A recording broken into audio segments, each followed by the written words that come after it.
A esquerda europeia, meio que obrigada a repetir o óbvio, que o problema era desentranhar o Estado e tal, resolveu propor uma espécie de humanização do caminho, de dourar a pílula, de estabelecer políticas sociais compensatórias no lugar da luta pela superação da miséria e da desigualdade como elemento estratégico e motor da história na luta de classes.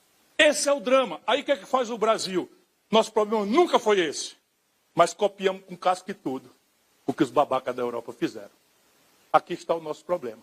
Então hoje, aqui nesse estado, tem 1,3 vezes mais pessoas com Bolsa Família do que com carteira assinada. No Maranhão, você tem 2 vezes mais pessoas com Bolsa Família do que com carteira assinada. No Nordeste, todos os estados têm mais gente com Bolsa Família do que carteira assinada. O Bolsa Família é ruim? Pô, não é disso que eu estou tratando. Quem conhece de perto a fome, não por ter passado, meus pais passaram, mas eu nunca, não é? Sabe que a diferença entre ter um prato para comer é hoje, não é amanhã. Então não é disso que se trata. Mas o que promove uma nação é o trabalho decentemente remunerado. Política social compensatória é uma transição. Só que isso gerou um efeito, isso aqui no Brasil gerou um efeito anestesiador das tensões sociais. E o nosso povo simplesmente perdeu a crença. Por quê?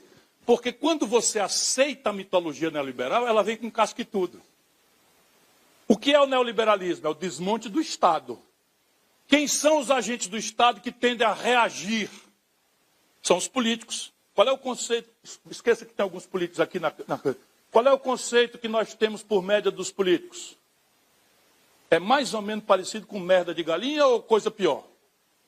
Como sindicato. Cada um de nós separa o seu, dá testemunho de que aquele cara ali é bom e tal. Mas se a gente está numa roda sem um político perto, o que a gente diz é coisa muito dura. Isso aí você pensa que é sua inteligência, não é não, é massa de propaganda. Eu preciso pegar o mau exemplo, que não falta, tem muito, e generalizar para quê? Para eu desmontar o Estado, para eu desmoralizar o Estado, para eu enfraquecer o Estado, para eu dizer que o Estado onde bota a mão é corrupto. Vocês já têm essa clareza e tal. E quem tem que reagir a isso somos nós outros. Os que sabemos que o status quo, a situação conservadora em que a miséria de massa do país impõe a brasileiros, 72 milhões de brasileiros estão humilhados no SPC. 72 milhões, sabendo que uma criança de 14, 15 anos não vai para o crediário, porque eles não aceitam.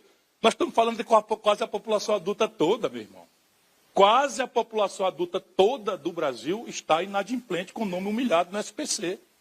Se fosse meia dúzia, isso era um problema de olho maior do que a barriga, de consumismo exagerado, de falta de educação financeira. Está tudo certo que tem também. Mas todo mundo é um problema de modelo e de efeito macroeconômico. Então nós chegamos ao estágio presente.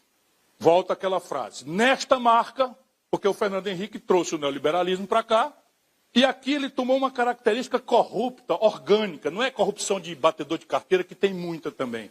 Mas é uma corrupção orgânica em que, na prática, o Estado Nacional Brasileiro foi transformado num poderosíssimo motor de transferência de renda de quem trabalha e produz para 10 mil famílias que exploram o rentismo, o juro alto.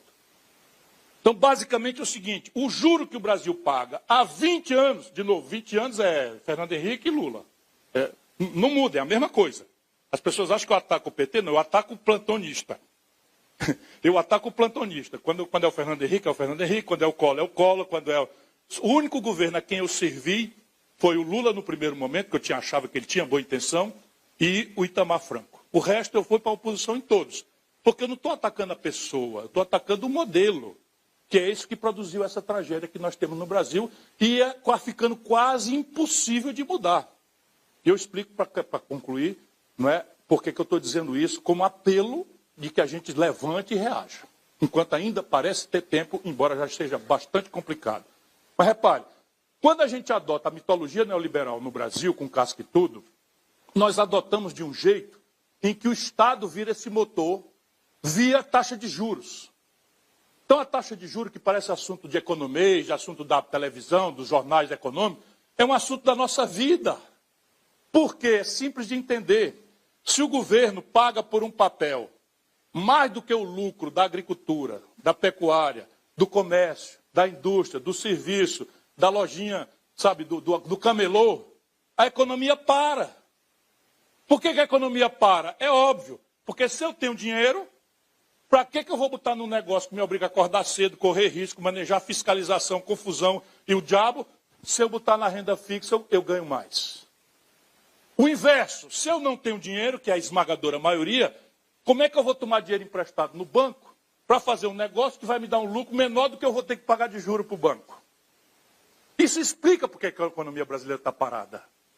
Cresce vegetativamente, 2 e pouco, e está indo para a informalidade mais brutal, que é onde as pessoas tentam escapar.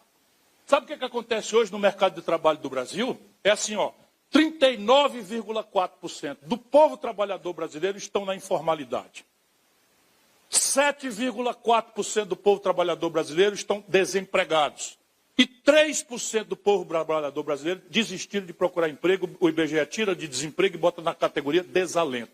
Isso significa que a metade do país, eu estou rindo para não chorar, a metade do país está fora do mundo formal do trabalho. Consequência que depois a gente discute em outra ocasião, a produtividade do Brasil está despencando. E fica a elite dizendo que isso é problema de qualificação do nosso trabalhador. Não é essa informalidade brutal. Mas o problema mesmo que eu estou sentindo é que daqui 15, 20 anos, nós vamos botar nas ruas do Brasil 50 a 60 milhões de idosos sem nenhuma proteção. Lá não haverá solução para isto. E cá, ninguém quer discutir isso. Quem vai discutir isso é a direita. A direita é que vai se preocupar com o futuro dos idosos. A direita acha, francamente, que quem for podre que se arrebente.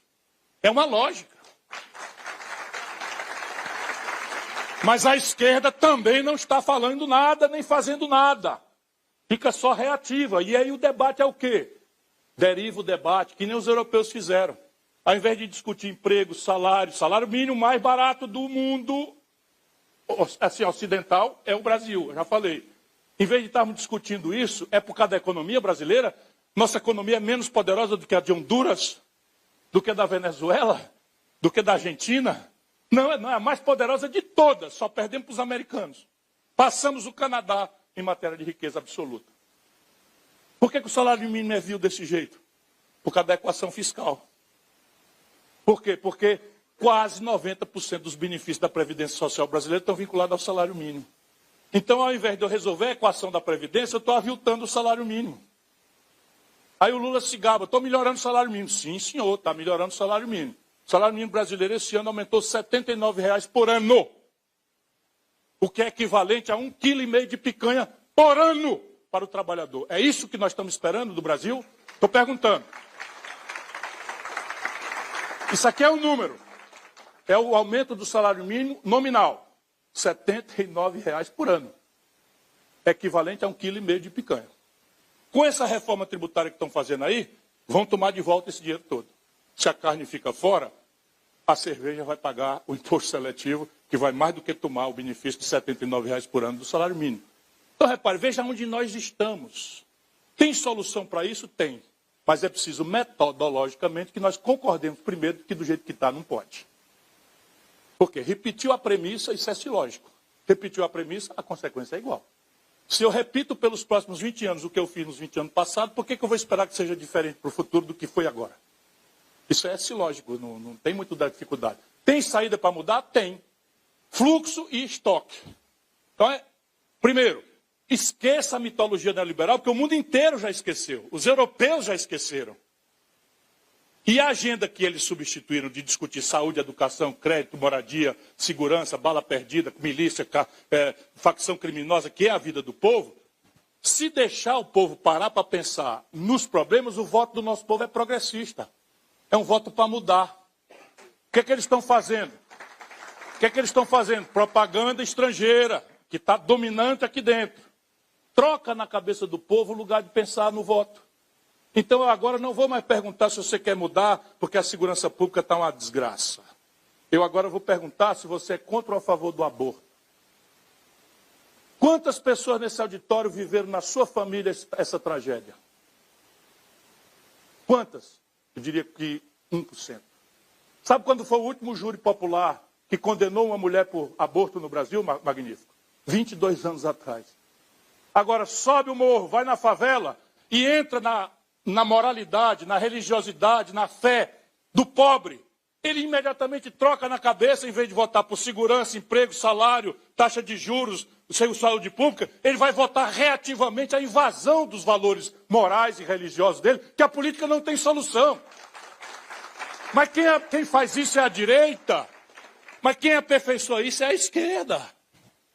Porque fica imitando os americanos, que pacificaram suas instituições numa guerra civil sangrenta, e o debate lá não pode pôr em discussão a centralidade institucional ruim.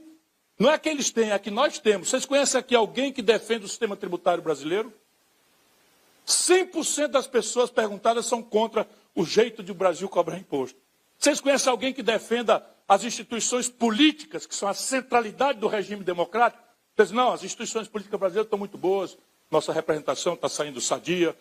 Vocês conhecem alguém que defenda, algum cientista político que já escreveu? Não, não precisa reforma política nenhuma, não. Todo mundo é a favor de uma reforma política. Vocês conhecem alguém que defenda o modelo previdenciário? Ou seja, todas as instituições centrais do Brasil estão sob crítica unânime, na casca. Quando desce, não tem proposta para resolver o problema. Pelo contrário, é mais do mesmo. E aí eu substituo na cabeça do povo o debate estrutural, que é o que o Ronaldo está fazendo. Vamos fazer um debate. Quando vier aqui o PT, esqueça o PT. Vamos perguntar para ele, olha, é verdade que o Ciro andou dizendo aqui, que se o Brasil passar 20 anos para frente, o que cresceu 20 anos para trás, nós vamos levar 104 anos para chegar no coisa. É verdade? É verdade que a governança política do país hoje é assentada na corrupção e no clientelismo, ou é mentira? Então você tem uma contradição entre presidente e Congresso, e a solução que se inventou no Brasil está se ensinando a meninada que corrupção é normal, é uma inerência da vida. Não é. Não pode ser. Porque é seletivo. A corrupção seletiva é mentira. Se rouba em cima, meu irmão, rouba até embaixo, até lá embaixo, todo mundo. Se não tiver exemplo. Aí é o seguinte, eu estou liberando 53 bilhões de reais de emenda. Sem critério nenhum. Tirando exceções que certamente em toda a regra há, estão roubando 20%. O que significa dizer que não só não presta hoje, como estão cristalizando para o futuro. Sabe quando é que um jovem alagoano vai entrar na política, se não for um maluquete desses de internet, que lá no Ceará tem um fenômeno. O menininho ficou famoso na internet por coisas escatológicas, tipo fazer como é que chama? Como é o nomezinho aí, José, que a gente pode falar sem ser muito... Falo não? Depilação. Entendeu? Depilação. Com um espelho no chão. É o deputado federal mais votado do Ceará. Isso é o que eles estão produzindo para nós. Isso é o que eles estão produzindo para nós. Percebe? E quando você vai ver o discurso cidadão, é moralista. É um discurso moralista, contra a corrupção, contra não sei o quê, que é lá da direita, eu sou da direita, o Bolsonaro é um homem da direita e tal. Ele virou um homem público porque ensinou, entre outras escatologias, a depilar o orifício anal. Na internet. Ensinou como é que cheira a cocaína. Está disputando a prefeitura de Fortaleza. Percebe? E aí, irmão, como é que fica? Isso vocês é que vão responder. Muito obrigado por sua atenção.